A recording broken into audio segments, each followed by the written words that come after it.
We are here at the International Red Cross offices in Tel Aviv delivering this petition from Hadassah, the Women's Zionist Organization of America. We are here representing the 300,000 from across the United States. We are demanding the ICRC, as a humanitarian organization from one to another, visit the hostages, check on the hostages, make sure they're okay.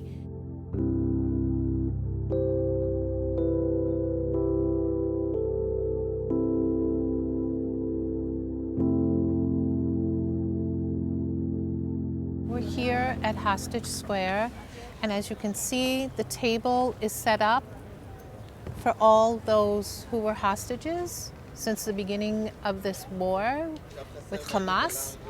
And to be here, to experience this, to talk with the families.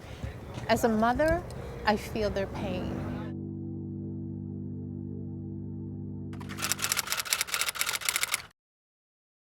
There's not 1 minute since 8:20 on Saturday morning, October 7th, that I haven't been in complete agony and despair. And it's not just psychological, it's spiritual, it's mental, it's physical. And so every morning we wake up and we say, now we'll pretend to be people. Because otherwise we can't save him. You know, if I'm in the fetal position on the floor of my bedroom sobbing, maybe that's what I'm feeling, but that won't save them. So when I need to, I go and I cry, and then I wipe my face, and I say, now you have to go and save him. So pretend to be a person. And that's what I do.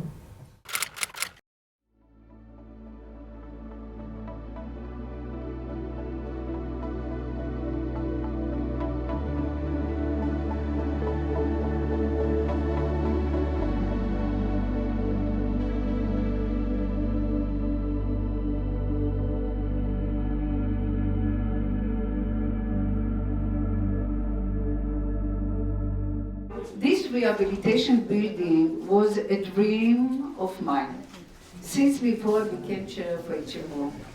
This amazing building is giving the State of Israel once more a bridge to close the gap with what is needed. Baruch atah Adonai Eloheinu melech haolam she'ahyanu v'kiyamanu v'higyanu lazman hazeh. Amen. This is unbelievable. This is great. I can't believe it. It was dust. Please come in. Dust. Good morning. Here we are standing in rehabilitation. That's what it's all about. Because it's probably a once-in-a-lifetime opportunity when your dream suddenly becomes a major national need and necessity. And it's not only, we're not talking just about this building rehabilitation. We're talking about what our nation needs. It's spacious, there's windows, there's a view, and it's extremely important because people that undergo rehabilitation, it's not an acute care hospital. They come, some of them, some of the wounded that we have, these people will require long rehabilitation, and they may spend about 2 months, 3 months as inpatients in this place. And the difference is that this is spacious, this gives them the ability to understand that they're not in a hospital, they're in a different environment. We woke up at around 6:30 from the massive attack of rockets, and at some point we start to hear gunfire. And I remember opening the glass window and opening the metal window, turning off the nets, and I asked Dror, "Are you ready?" And she said, I count 1, 2, 3, and then I have a memory blank until the point that we're both on the grass outside the shelter, outside my house. I take off her blanket and I ask her, are you okay? Are you hot? Are you hurt somewhere? And she tells me, no, I'm okay, but you. She goes like, but you. And then I look at my feet and I see it's all burned.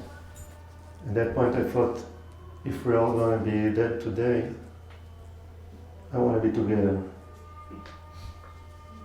And I tell her, we're going to Ima and so we're going to your mom and to your brother. Indeed, about an hour later, after I arrived there, a terrorist arrived to this house as well. And luckily, this time they only shut the door, scared us to death once again. And that was the feeling. We were hiding in the dark. A kid, a baby, 1-year-old, how do you keep him silent? And put the kids in the closet and horror movie. Since I was rescued, I was hospitalized at Hadassah in Karen for about 3 weeks. They do miracles over there. They put me back on my feet. All the burns are almost completely healed. And after 3 weeks, I'm being transferred to here. My rehabilitation ends, and it's very hard to leave because it's such a wonderful place to be. And they literally put you back on track.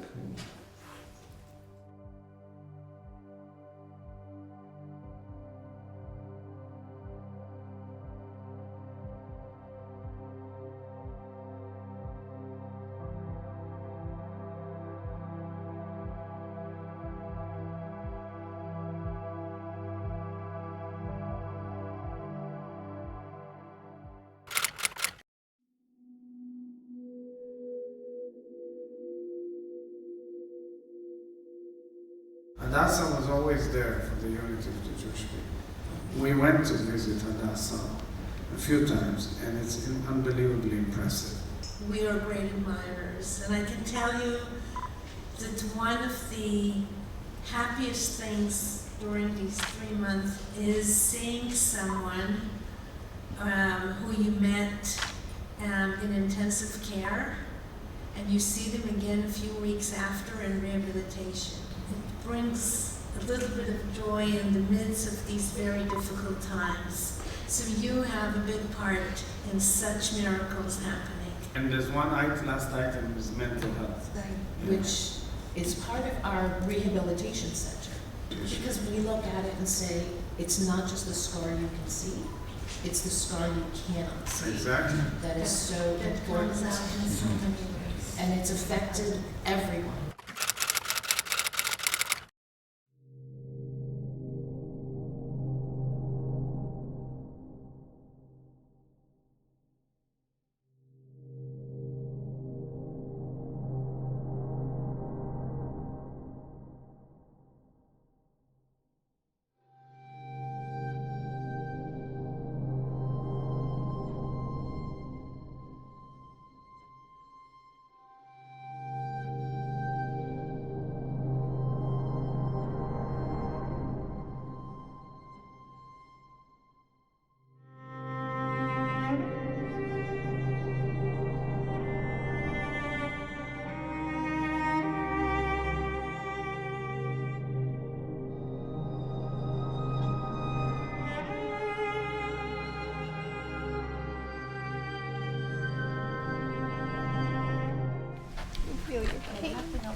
Yes. We are not strong. They say to me, you are strong. No, I'm not strong. They took my heart. We will help you. We are here in Kfar Aza, and we are here bearing witness to the heinous acts that have occurred here. This isn't war. This was extermination. this was intent. And to see this and to feel this and to see what these families, what these young adults, what these children had to go through, this is unacceptable. This is an unbelievable scene. It almost looks fake. I can understand now seeing it why the world thinks maybe it is a fake. I don't think it's a fake. I can still smell smoke. I can see where people lived, their effects, their gardens. I now know how my grandparents in the Holocaust must have felt when they were being under attack and how being taken away and dragged away. To have this attack on people who were just trying to live their lives from their neighbors. Who knows what the solution will be? But the world needs to see this horror that we're looking at right now. The morning in question, Hamas sent groups of between 70 and 100 terrorists to every settlement throughout the area. And the group that was coming our way got into there, and by sheer luck or by some sort of God help, whatever you believe in, there was a group of Israeli soldiers from a unit called Golani that was patrolling the area. And they just crashed into this terrorist group. They were all pretty badly wounded, but this fight alerted us to understand that the terrorists were very close. We had time to get guns and to arm ourselves. There were maybe 5 or 6 guys, but that was enough. The other thing that happened, there is a police officer in our kibbutz that had a radio in his car. And through this radio, he called the police force in Sderot, and they sent a group of 5 guys from the border patrol that fought like Rambos. So in Kibbutz Niram, nobody entered.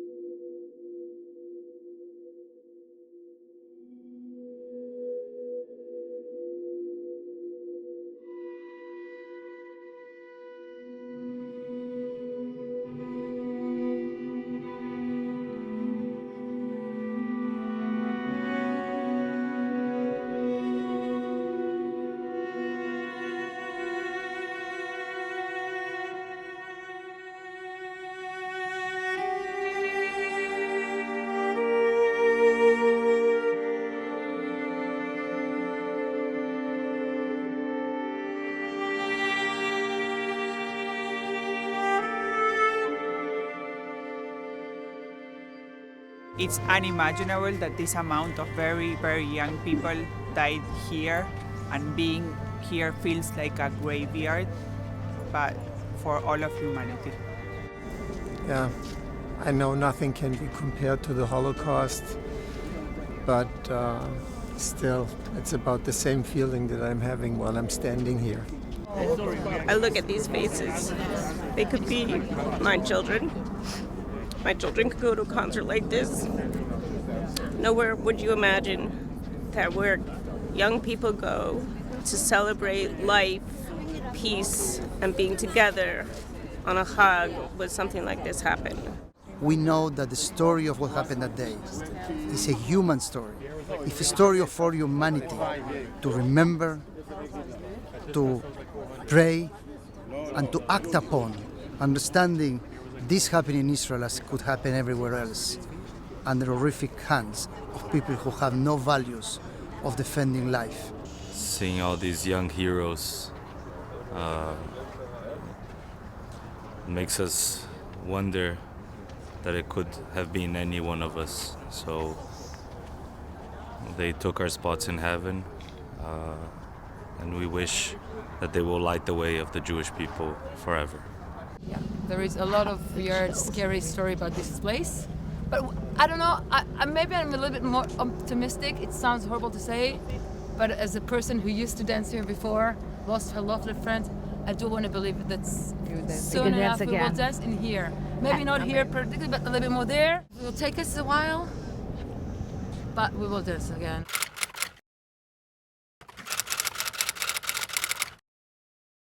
One area that we haven't really gone into depth on that is really, really critical is the element of the truly awful, premeditated, and devastating sexual violence that took place on October 7th. There was a sense of shock and despair. It's huge. Every room was filled with black body bags. Second shock was the extent of the cruelty we witnessed with our own eyes. Here are some examples of things we saw at the base. Victims were often shot in several places in the body and then many times in the head. And it seemed as if mutilation of these women's faces was an objective in their murder. Many young women arrived in bloody, shredded rags or just in underwear, and their underwear was often very bloody. This seemed to be a systematic genital mutilation of a group of victims. Our unit has seen bodies that were beheaded or had limbs cut off, mutilated. These barbarians did not show these women any honor in life. These days, we're working on a huge report that is going to expose some of the crimes against women and children. I feel the responsibility of being immersed in everything that happened, so I'll be able to bear witness and to give the most professional observation of what happened to the international community. As an international scholar, I knew that we are seeing crimes against humanity before our eyes.